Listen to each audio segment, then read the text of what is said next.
میرا دل بدل دے، میرا دل بدل دے،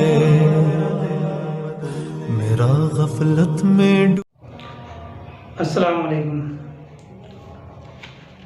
اعوذ باللہ من الشیطان الرجیم، بسم اللہ الرحمن الرحیم۔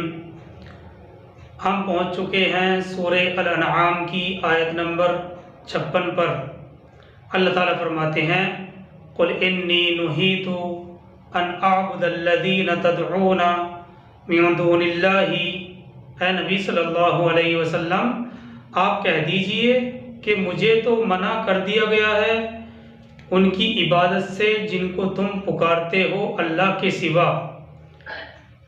قُلْ إِنِّي نُهِيتُ أَنْ أَعْبُدَ الَّذِينَ تَدْعُونَ مِن دُونِ اللَّهِ، اور اے نبی صلی اللہ علیہ وسلم آپ کہہ دیجئے کہ مجھے تو منع کر دیا گیا ہے ان کی عبادت سے جن کو تم پکارتے ہو اللہ کے سوا، یعنی یہ لات، منات، عزا وغیرہ جن کو تم اللہ کے علاوہ معبود مانتے ہو، معبود سمجھتے ہو، میں ان کی عبادت نہیں کر سکتا۔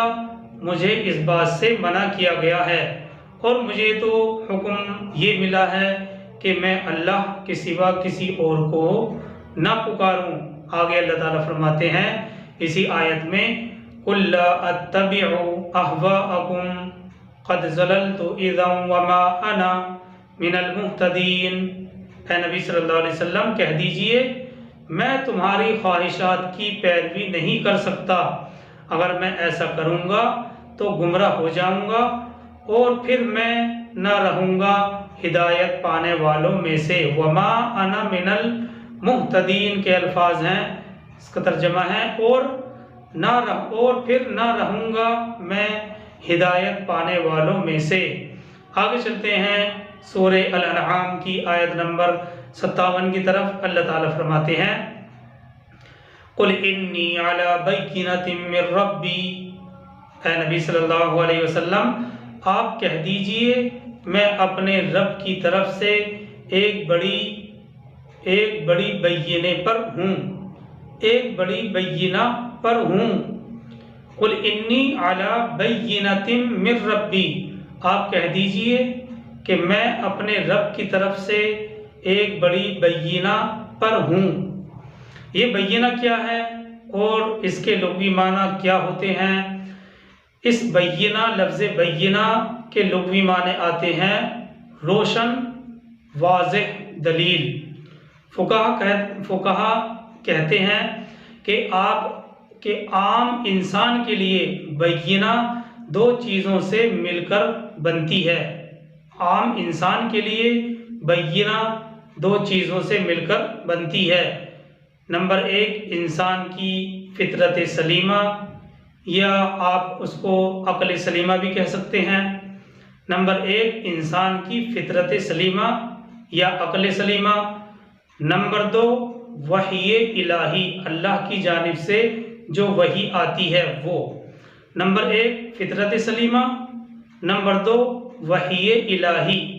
فطرت سلیمہ اور عقل سلیمہ ہر انسان کے اندر اللہ سبحانہ و تعالیٰ نے رکھ دی ہے، اور اسی فطرت سلیمہ کی بنا پر ہر انسان کو نیکی، بدی، اچھے اور برے کی تمیز ہو چکی ہے۔ اس کے بعد کسی انسان تک نبی اور رسول کے ذریعے یا کسی اور ذریعے سے اللہ کی وحی پہنچ گئی، اور اس وحی نے ان واقعات اور حالات کی تصدیق کر دی جن تک وہ اپنی فطرت سلیمہ کے ذریعے پہنچ چکا تھا، تو اب اس پر حجت تمام ہو گئی، یعنی یہ دونوں چیزیں مل کر اس کے لیے بینہ بن گئیں۔ یہ دونوں چیزیں اس کے لیے مل کر واضح دلیل اور نشانی بن گئی۔ اسی کو قرآن اور فقہا کی اصطلاح میں بینہ کہا جاتا ہے۔ بینہ کے لغوی معنی روشن دلیل، اور ایک عام انسان کے لیے بینہ دو چیزوں سے مل کر بنتا ہے۔ نمبر ایک فطرت سلیمہ یا عقل سلیمہ، نمبر دو وحی الہی۔ جی ہاں، فطرت سلیمہ اور عقل سلیم اللہ سبحانہ و تعالیٰ نے ہر انسان کے اندر رکھ دی ہے، ودیت کر دی ہے، اور اسی فطرت سلیمہ کی بنا پر ہر انسان کو نیکی بدی اچھے برے کی تمیز ہو چکی ہے۔ اس کے بعد اگر کسی انسان تک نبی اور رسول کے ذریعے سے یا کسی اور ذریعے سے اللہ کی وحی بھی پہنچ جاتی ہے اور وہ وحی ان واقعات اور حالات کی تصدیق کر دیتی ہے جن تک پہلے ہی وہ اپنی عقل سلیمہ اور فطرت سلیمہ کے ذریعے پہنچ چکا تھا، تو اب اس کے اوپر حجت تمام ہو گئی، حجت پوری ہو گئی، اور یہ دونوں چیزیں مل کر اس کے لیے بینہ یعنی واضح نشانی اور دلیل بن گئی۔ اسی کو قرآن اور فقہا کی اصطلاح میں بینہ سے تعبیر کیا جاتا ہے۔ خود سرکار دو عالم صلی اللہ علیہ وسلم کے لیے بینہ بھی یہی ہے کہ آپ اپنی فطرت سلیمہ اور عقل سلیمہ کے ذریعے جن حقیقتوں تک پہنچ گئے تھے، وحی الہی نے آ کر انہی حقیقتوں کو اجاگر کر دیا۔ چنانچہ یہاں نبی صلی اللہ علیہ وسلم کی زبانی یہ بات کہلوائی جا رہی ہے کہ اے نبی صلی اللہ علیہ وسلم، آپ ان کو بتلا دو کہ میں اپنے رب کی طرف سے واضح دلیل پر ہوں، جس راستے پر یعنی جس راستے پر میں چل رہا ہوں وہ بہت واضح اور کھلا ہوا روشن راستہ ہے، اور مجھ پر اس راستے کی باطنی حقیقتیں بھی کھول کر رکھ دی گئی ہیں۔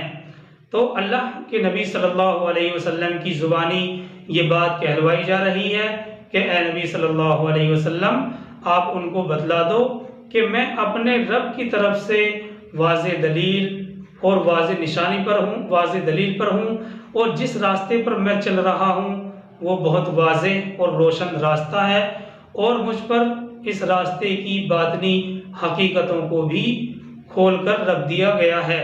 آگے اللہ تعالیٰ فرماتے ہیں وَكَذَّبْتُمْ بِهِ، اور تم نے اسے جھٹلا دیا، مَا عِندِي مَا تَسْتَعْجِلُونَ بِهِ، میرے پاس وہ چیز موجود نہیں ہے جس کی تم جلدی مچا رہے ہو۔ دیکھیں بالکل الفاظی اعتبار سے ترجمہ کیا جا رہا ہے۔ اللہ تعالیٰ فرماتے ہیں وَكَذَّبْتُمْ بِهِ، اور تم نے اسے جھٹلا دیا، مَا عِندِي مَا تَسْتَعْجِلُونَ بِهِ، میرے پاس وہ چیز موجود نہیں ہے جس کی تم جلدی کر رہے ہو، جس کی تم جلدی مچا رہے ہو۔ وہ لوگ جلدی کر رہے تھے کہ لے آؤ ہمارے اوپر عذاب، لے آؤ ہمارے اوپر عذاب، 10 سال سے آپ یہی عذاب کی دھمکیاں دے رہے ہیں، جبکہ ہم نے آپ کو کھلے طور پر ماننے سے انکار کر دیا ہے، تو اب ہم پر عذاب کیوں نہیں آ جاتا؟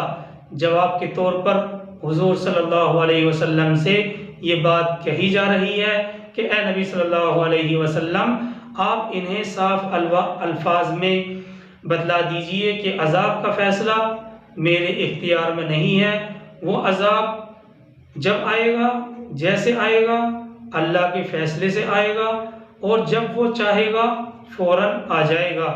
تو یہی بات اللہ کے نبی صلی اللہ علیہ وسلم کی زبانی کہی جا رہی ہے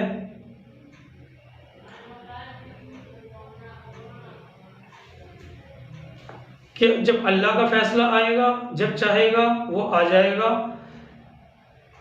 ما عندی ما تستعجل وکذبتم بہ، ما عندی ما تستعجلون بہ، میرے پاس اور تم نے اس کو جھٹلا دیا، میرے پاس وہ چیز موجود نہیں ہے جس کی تم جلدی مچا رہے ہو۔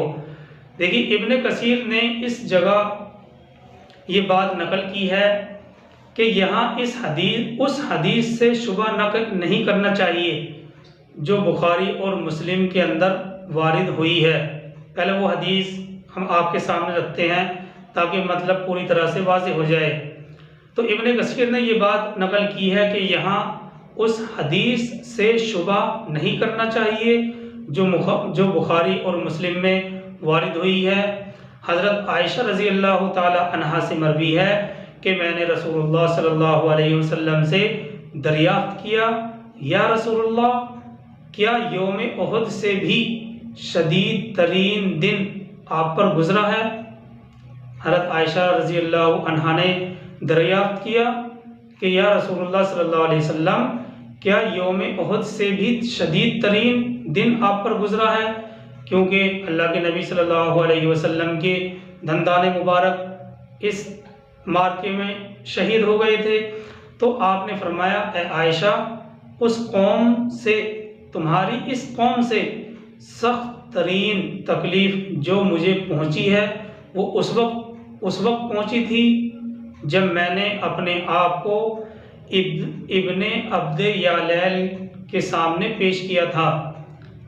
ابن عبد یالیل جو طائف کا سردار تھا، اور اللہ کے نبی صلی اللہ علیہ وسلم طائف میں گئے تھے، وہاں کے 3 بڑے بڑے سرداروں سے ملے تھے۔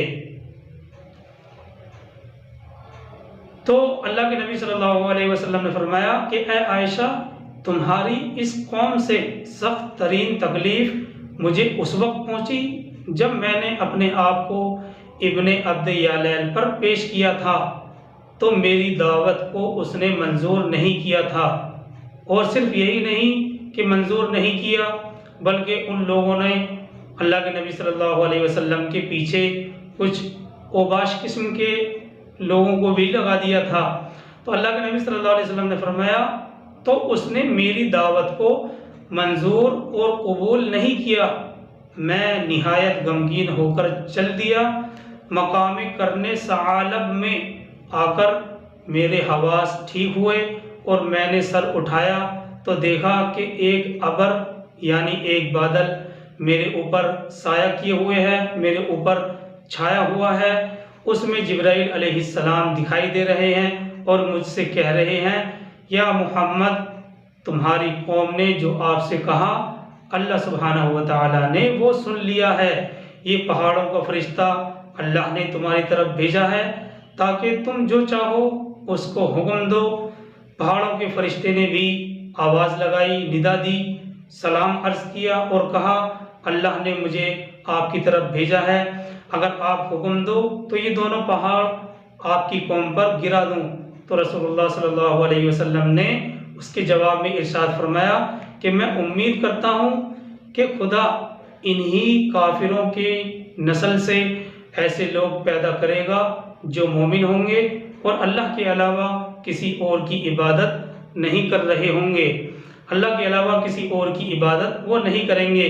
تو اس حدیث میں حضور صلی اللہ علیہ وسلم نے پہاڑوں کے فرشتے سے انکار کر دیا، اگر کہہ دیتے تو ان پر عذاب آ جاتا۔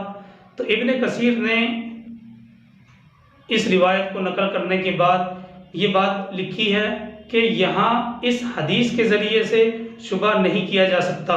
اصل میں اس آیت میں بات چل رہی ہے قدرت اور قبضے کی، یعنی قبضہ اور قدرت اللہ ہی کے اختیار میں ہے۔ اگر نبی کہہ بھی دیتے تب بھی اللہ کے حکم سے ہی عذاب آنا تھا۔ دوسری بات یہ ہے کہ مطالبہ اس وقت نہیں کیا گیا، بلکہ اس حدیث میں یہ پیشکش جو کی گئی ہے فرشتے کی اپنی جانب سے کی گئی تھی، اور اللہ تعالیٰ زیادہ بہتر جانتے ہیں۔ آیت کے اگلے حصے میں یہی بات بیان کی جا رہی ہے۔ اللہ تعالیٰ فرماتے ہیں، ان الحکم الا للہ، فیصلے کا اختیار کسی کو نہیں سوائے اللہ کے۔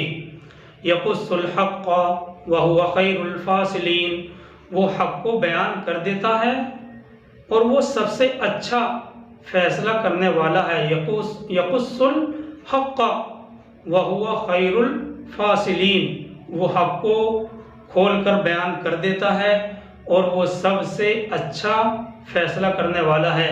آگے چلتے ہیں سورہ الانعام کی آیت نمبر 58 کی طرف۔ اللہ تعالیٰ فرماتے ہیں، قُلْ لَوْ أَنَّ عِنْدِي مَا تَسْتَعْجِلُونَ بِهِ لَقُضِيَ الْأَمْرُ بَيْنِي وَبَيْنَكُمْ۔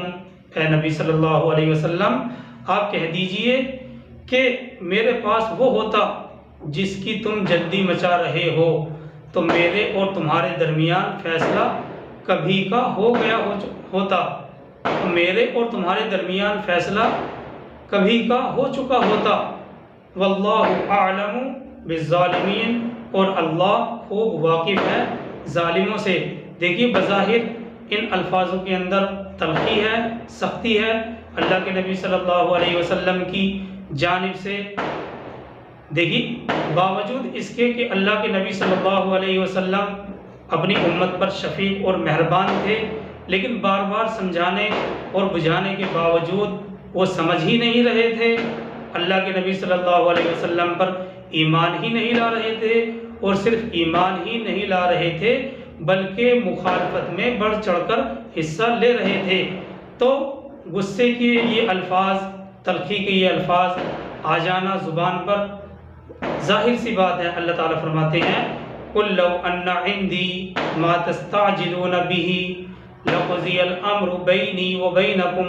اے نبی صلی اللہ علیہ وسلم آپ کہہ دیجئے کہ میرے پاس وہ ہوتا جس کی تم جلدی مچا رہے ہو تو میرے اور تمہارے درمیان فیصلہ کبھی کا ہو چکا ہوتا۔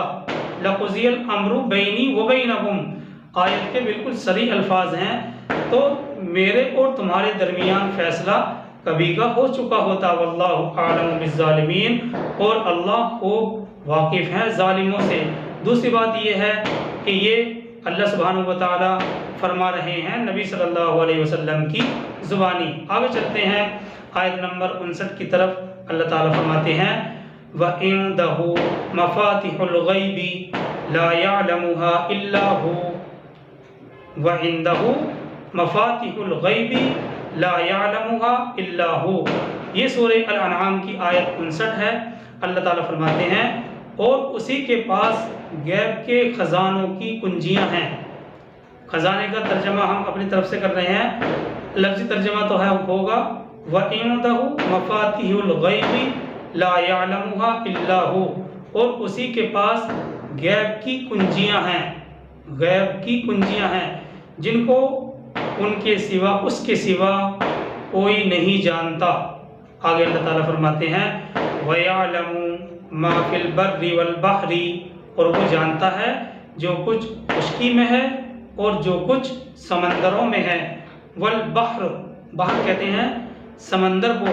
اللہ تعالیٰ فرماتے ہیں وَيَعْلَمُ مَا فِي الْبَرِّ وَالْبَحْرِ، اور وہ جانتا ہے جو کچھ خشکی میں ہے اور جو کچھ سمندر میں ہے۔ وَمَا تَسْقُطُ مِنْ وَرَقَةٍ إِلَّا يَعْلَمُهَا، اور نہیں گرتا کوئی ایک پتا بھی کسی درخت سے مگر وہ اس کے علم میں ہوتا ہے۔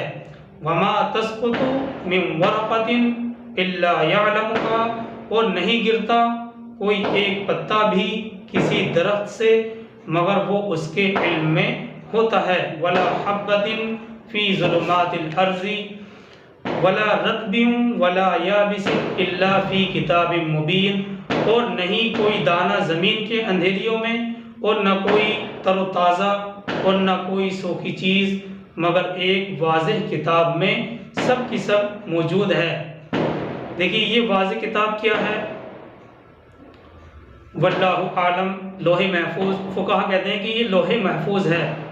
ہم صرف اتنا کہہ سکتے ہیں اس کے بارے میں کہ یہ اللہ کا علم قدیم ہے جس میں ہر شے کا علم ایک آنے واحد کی طرح موجود ہے۔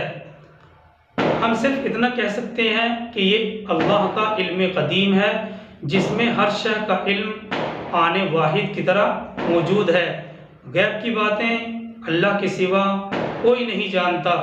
حضور صلی اللہ علیہ وسلم نے فرمایا غیب کی باتیں 5 ہیں، وہ یہ کہ قیامت کا علم اللہ کے علاوہ کوئی نہیں جانتا، دوسرے پانی کب برسے گا، تیسرے رحم میں کیا ہے، چوتھے یہ کہ کل کوئی شخص کیا کرنے والا ہے، پانچویں یہ کہ کوئی شخص نہیں جانتا کہ وہ کس مقام اور کس جگہ میں انتقال کرے گا۔ وما یعلم من ورقۃ الا یعلمها، جب وہ جمادات کی نقل و حرکت کو جانتا ہے تو پھر حیوانات اور جن و انس کی نقل و حرکت سے کیسے واقف نہیں ہو سکتا۔ آگے چلتے ہیں آیت نمبر 60 کی طرف۔ اللہ تعالیٰ فرماتے ہیں وَهُوَ الَّذِي يَتَوَفَّاكُمْ بِاللَّيْلِ، اور وہ وہی ذات ہے، وَهُوَ الَّذِي يَتَوَفَّاكُمْ بِاللَّيْلِ، اور وہ وہی ذات ہے جو تمہیں وفات دیتا ہے رات کے وقت۔ وَهُوَ الَّذِي يَتَوَفَّاكُم بِاللَّيْلِ، اور وہ وہی ذات ہے جو تمہیں وفات دیتا ہے رات کے وقت۔ یہاں ذرا غور کرتے ہیں کہ یہاں وفات سے مراد کیا ہے۔ کیا نیند کے دوران انسان مر جاتا ہے؟ ایسا ہرگز نہیں ہے۔ جان تو بدن میں باقی رہتی ہے لیکن شعور نہیں رہتا۔ اس سلسلے میں فقہا نے 3 الگ الگ چیزوں کو بیان کیا ہے: جسم، جان اور شعور۔ یہاں خلاصے کے طور پر یہ سمجھنا کافی ہے کہ انسانی شخصیت کی ان تینوں چیزوں میں سے نیند کی حالت میں نیند کی وجہ سے صرف شعور ختم ہو جاتا ہے، اور جب موت آتی ہے تو موت میں شعور بھی ختم ہو جاتا ہے اور جان بھی چلی جاتی ہے۔ اور حضرت عیسیٰ علیہ السلام کے ساتھ یہ وفات اپنی مکمل صورت میں واقع ہوئی، یعنی جسم، جان اور شعور تینوں چیزوں کے ساتھ اللہ سبحانہ و تعالیٰ نے حضرت عیسیٰ علیہ السلام کو آسمان پر اٹھا لیا، اور ان کی جو یہ وفات تھی یہ مکمل اپنی صورت میں واقع ہوئی، یعنی جسم، جان اور شعور تینوں چیزوں کے ساتھ۔ لیکن عام آدمی کو موت کی صورت میں یہ وفات ادھوری واقع ہوتی ہے، یعنی جسم یہیں رہ جاتا ہے اور جان اور شعور چلی جاتی ہے، جبکہ نیند کی حالت میں صرف شعور ختم ہو جاتا ہے۔ تو یہ فقہا نے بڑی اہم بات اس سلسلے میں نقل کی ہے کہ یہاں پر یہ بات سمجھنی چاہیے کہ انسانی شخصیت کی ان تینوں چیزوں میں سے نیند کی حالت میں صرف شعور ختم ہو جاتا ہے، اور موت میں شعور بھی ختم ہو جاتا ہے اور جان بھی چلی جاتی ہے۔ اور حضرت عیسیٰ علیہ السلام کے ساتھ یہ وفات اپنی مکمل صورت میں واقع ہوئی، یعنی جسم، جان اور شعور تینوں چیزوں کے ساتھ اللہ سبحانہ و تعالیٰ نے ان کو آسمان پر اٹھا لیا۔ عام آدمی کی موت کی صورت یہ وفات ادھوری واقع ہوتی ہے، یعنی جسم یہیں رہ جاتا ہے، جان اور شعور چلے جاتے ہیں، جبکہ نیند کی حالت میں صرف شعور ختم ہوتا ہے، جان باقی رہتی ہے۔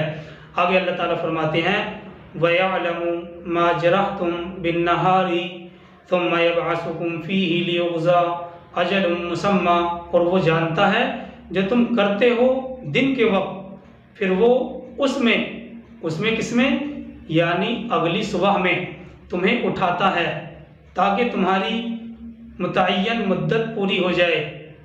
یعنی جب انسان سوتا ہے تو ایک طرح سے وہ موت کی آغوش میں چلا جاتا ہے، موت کی گود میں چلا جاتا ہے، کیونکہ نیند بھی آدھی موت ہے۔ جیسے کہ صبح کے وقت سو کر اٹھنے کی مسنون دعا کے اندر ذکر کیا گیا ہے، اور یہ دعا جو سو کر اٹھنے کی دعا ہے صحیح احادیث سے ثابت ہے۔